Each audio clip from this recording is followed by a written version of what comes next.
ఓం ఆది పరాశక్తి దేవియే నమ. దేవీ భాగవతంలోని హరిశ్చంద్రుని వరుణుని కథ గురించి తెలుసుకుందాం. పూర్వము సూర్యవంశంలో త్రిశంకుడి కుమారుడైన హరిశ్చంద్రుడు పుత్ర సంతానం కోసం వరుణయాగం చేస్తానని మొక్కుకున్నాడు. ఆ యాగంలో మానవుని బలి ఇవ్వాలి. హరిశ్చంద్రుడు చేసిన ప్రతిజ్ఞను మెచ్చిన వరుణుడు సంతృప్తి పడాడు. హరిశ్చంద్రుడికి కుమారుడు పుట్టాడు. రోహితుడు అని పేరు పెట్టి అల్లారు ముద్దుగా పెంచుతున్నాడు. కానీ వర్ణుడికిచ్చిన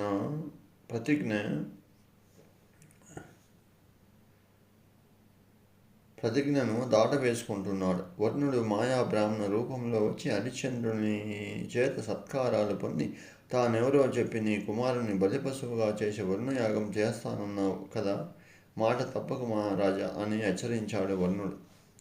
ఆ మాట విన్న హరిశ్చంద్రుడి నెత్తి మీద పిడుగుపడినంత పనైంది. తేరుకొని పురిటి రోజులు అయ్యే వరకు ఆగమని వర్ణుని ప్రార్థించాడు. వర్ణుడు తిరిగి వెళ్ళాడు. 4 రోజులు గడవగానే మళ్ళీ వర్ణదేవుడు వచ్చాడు. హరిశ్చంద్రుడిని హెచ్చరించాడు. హరిశ్చంద్రుడు ఉపనయన సంస్కారమయ్యాక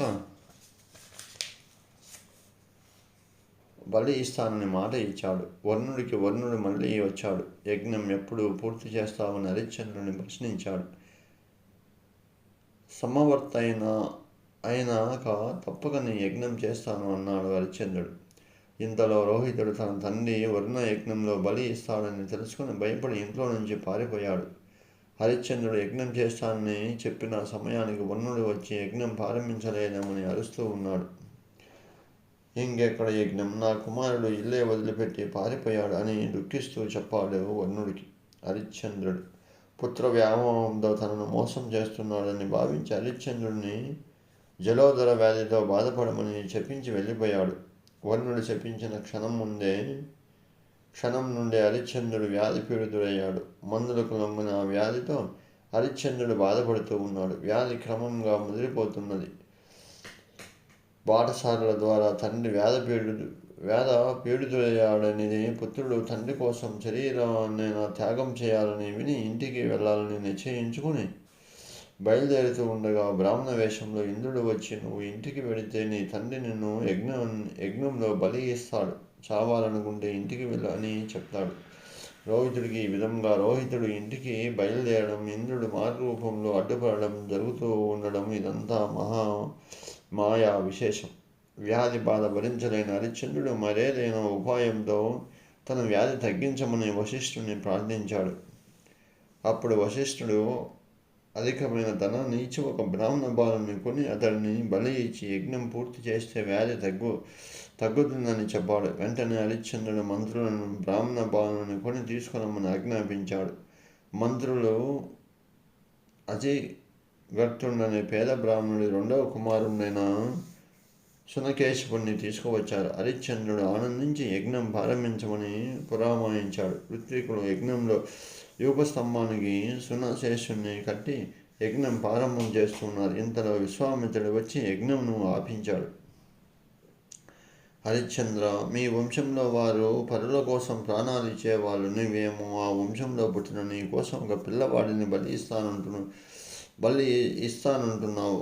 క్షేత్రీయ ధర్మమైన రక్షణకు బదులు బలి ఇచ్చి అపకీర్తి తెచ్చుకో అని విశ్వామిత్రుడు హరిశ్చంద్రుడిని హెచ్చరించాడు. ఎన్ని విధాలుగా విశ్వామిత్రుడు హితబోధ చేసినా తన శరీరం మీద ఉన్న తీపి వలన హరిశ్చంద్రుడు శునశేషుడిని విడిచిపెట్టలేదు. దాంతో రాజుపై కోపంతో విశ్వామిత్రుడు శునశేషుడికి వరుణ మంత్రాన్ని ఉపదేశించాడు. శునశేషుడు ఆ మంత్రాన్ని మననం చేస్తూ వరుణుని ధ్యానించాడు. అది చూసి ద్రవించిన హృదయంతో వర్ణుడు హరిశ్చంద్రుడి దగ్గరికి వచ్చి బాలుని బంధముల నుండి విడిపించి హరిశ్చంద్రుని రోగ విముక్తిని చేసి అనుగ్రహించాడు. కనుక మాట ఇచ్చేటప్పుడు దానిలోని కష్ట నష్టాలను ఆలోచించాలి.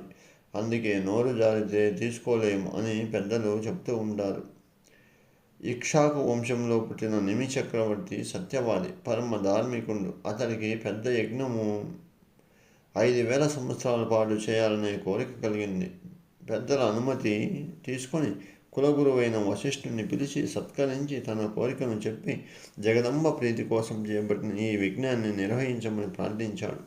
నిమి కోరిక నిన్న వశిష్ఠుడు మహారాజా, నీ కోరిక బాగానే ఉంది. నువ్వు చేయాలనుకున్న యజ్ఞం లాంటిదే. ఇంద్రుడు కూడా 5,000 సంవత్సరాల పాటు చేయాలని నిర్ణయించుకొని నన్ను ప్రార్థించాడు. అతనికి ముందుగా మాట ఇచ్చాను కనుక ఇంద్రుడి యజ్ఞము పూర్తి కాగానే వచ్చి నీ చేత యజ్ఞం చేయిస్తాను. అప్పటి వరకు వేచి ఉండమన్నాడు మహర్షి నిమి చక్రవర్తితో. నిమి, గురుదేవా, మీరు మాకు కులగురువు కదా, ఇక్కడ మా పని పక్కన పెట్టి మరొకరి పని మీద వెళ్ళడము మీకు భావ్యం కాదు కదా స్వామి. మరొకసారి ఆలోచించి నిర్ణయించండి. ఇంతకాలం ఆగడం ఎలా సాధ్యం? బహుశా ధనంనకు ఆశపడి ఇంద్రుడి మాటకి కట్టుబడాలేమో. మీ శిష్యుడి గురించి కొంచెం ఆలోచించండి అన్నాడు వశిష్ఠ మహర్షితో. వశిష్ఠుడు సమాధానం చెప్పకుండా ఇంద్రయజ్ఞ నిర్వహణకు వెళ్ళిపోయాడు.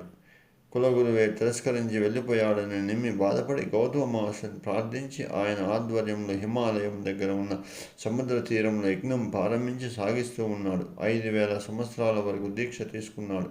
ఇంతలో ఇంద్రుడు యజ్ఞం పూర్తి చేయించి వశిష్ఠుడు తిరిగి నిమి చక్రవర్తి దగ్గరికి వచ్చి మహారాజు దర్శనం కోసం ఎదురు చూస్తున్నాడు.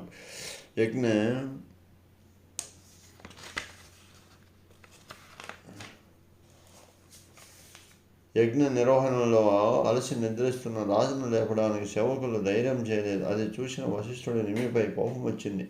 ఆ కోపంతో వశిష్ఠుడు కులగురువు కాదని యజ్ఞం నిర్వహించడమే కాక దర్శనం కూడా ఇవ్వకుండా అవమానించి తిరస్కరిస్తావా కనుక దానిని తగిన శిక్షగా నీ శరీరం రాలిపోయి విదేహుడివి కావాలి అని నివి చక్రవర్తిని వశిష్ఠుడు శపించాడు. మహర్షి శాపం విన్న సేవకులు కంగారుగా రాజును నిద్రలేపారు. మహారాజు నివి వశిష్ఠుడు మహర్షితో, మీరు బ్రహ్మపుత్రులైన బ్రాహ్మణోత్తములైన వేదాంగవేత్తలైన బ్రాహ్మణ ధర్మాన్ని తెలుసుకోలేక మీరు చేసిన తప్పును కప్పిపుచ్చుకోవడం కోసం కోపంతో నన్ను శపిస్తున్నారెందుకు? కోపంతో ఏ తప్పు చేయను నన్ను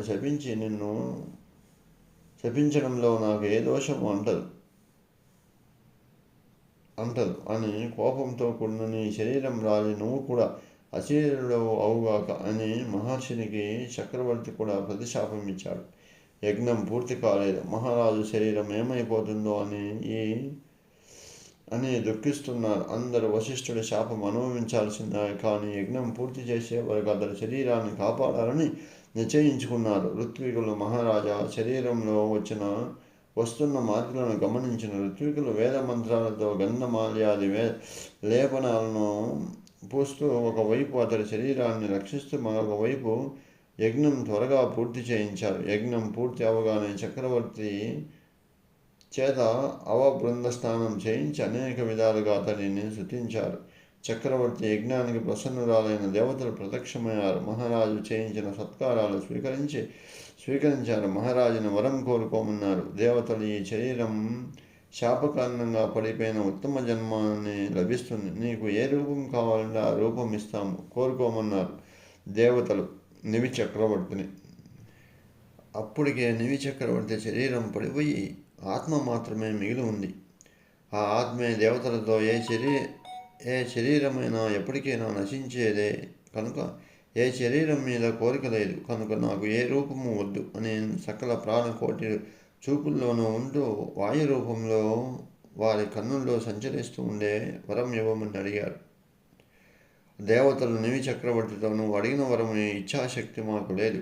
నువ్వు చేసిన దేవి యజ్ఞాన్ని సంతృప్తిపడి జగన్మాత మాత్రమే నీ కోరిక తీర్చగలదు కనుక జగన్మాతను ప్రార్థించమని చెప్పారు. నివి ఆత్మ వెంటనే జగన్మాతను అనేక స్తోత్రాలతో ప్రార్థించింది. జగన్మాత నివి ఆత్మకు ప్రత్యక్షమైంది.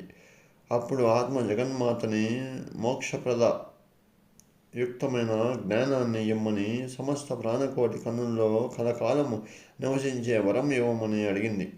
పరాశక్తి నివి ఆత్మ కోరిక మన్నించి అంగీకరించింది. నివి ఆత్మతో పరమాత్మిక,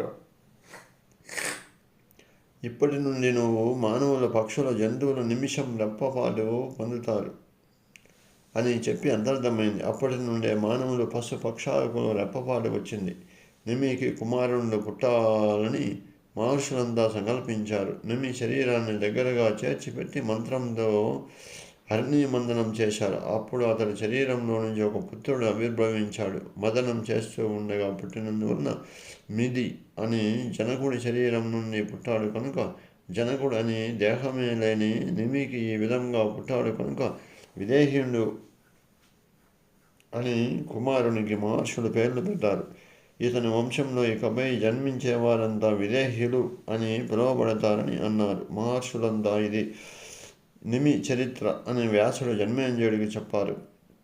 జన్మేంద్రుడు వ్యాస మహర్షిని అసమానమైన వశిష్ఠ మహర్షి మీద నిమి చక్రవర్తి అలగడము తగిన పని కాదు కదా, అంత పెద్ద యజ్ఞము చేసిన మహారాజు క్షణ కోపానికి లొంగిపోయాడెందుకు, కాస్త ఓపిక పట్టవచ్చు కదా అని ప్రశ్నించాడు. అప్పుడు జన్మేంద్రుడి ప్రశ్నకు సమాధానంగా వ్యాసుడు, జన్మేంద్రియ, మానవులకైనా దేవతలకైనా అత్యంత దుర్లభమైన గుణము ఈ ఓర్పు అనేది. ఆత్మను జయించకపోతే ఓర్పు ఉండదు. లోకంలో అసమర్థుడి దగ్గర మాత్రమే ఓర్పు కనిపిస్తుంది. కానీ శక్తి సామర్థ్యాలు ఉండి కూడా ఓర్పు కలిగిన వాడు ఈ లోకంలో నీకు ఒక్కడు కనిపించడు. ఎంతటి వారికైనా కామ, క్రోధ, లోభ, అహంకారాలనే నాలుగింటిని జయించడం అసాధ్యమే. మానవుడిలోనే దాగి ఉండే అంత శత్రువులు వీళ్ళు. వీళ్ళని జయించిన వాడు పూర్వము లేడు, ఎప్పుడు లేడు, ఇంక ముందు కూడా ఉండబోడు. ఈ నాలుగింటిని జయించిన వాడు 3 కాలాలలో 3 లోకాలలో ఉండడు. లోకంలో నువ్వు ఎక్కడ చూసినా అహంకారము, సత్య, రజ, స్తమో గుణాలు లేని వస్తువు లేని చోటు ఉండదు. కానీ ఒక్కొక్కప్పుడు ఒక్కొక్క గుణము పెరుగుతూ ఉంటుంది. జ్ఞానము కలిగితే ఇవన్నీ నశింపజేసుకోవడం తేలిక. అసలు జ్ఞానము 2 రకాలు. వేదశాస్త్ర విజ్ఞానంతో కలిగిన శబ్దజ్ఞానము మొదటిది. దీని వలన అనేక ఆలోచనలు, వాదనలు, భ్రమలు, బుద్ధి నాశనము కలుగుతాయి. పోతే రెండవది అనుభవం వల్ల కలిగే జ్ఞానము. ఇది దొరకడము దుర్లభమే. కేవలము శబ్దజ్ఞానం వల్ల కార్యసిద్ధి కలగదు. మనిషికి సంబంధించకుండా అనుభవ జ్ఞానము కలగదు. కనుక జ్ఞానానికి కలయిక ఏర్పడినప్పుడు జరిగే కార్యసిద్ధి ద్వారా కలిగే జ్ఞానము అంతఃశత్రువులను నశింపజేస్తుంది. మనసులో ఉన్న కారు చీకటి పోవాలని దీపం అటు 10 సార్లు జపం చేసినా చీకటి పోదు. ఆ చీకటి పోవాలంటే జ్ఞానమనే దీపాన్ని వెలిగించుకోవాలి. శ్రమకు మరొక పేరు కర్మ, నైపుణ్యాన్ని మరొక పేరు విద్య. మంచి ప్రవర్తన విధానము, కోపము లేకపోవడము, ఓర్పు కలిగి ఉండడము, ధైర్యంగా ఉండడము అనేవే పండిన విద్య ఫలాలు.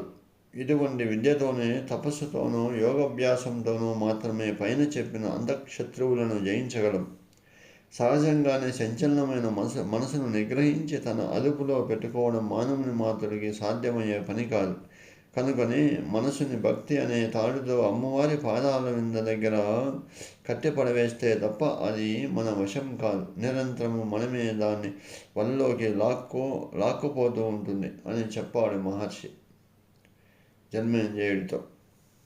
ఓం ఆది పరాశక్తి దేవియే నమః. ఓం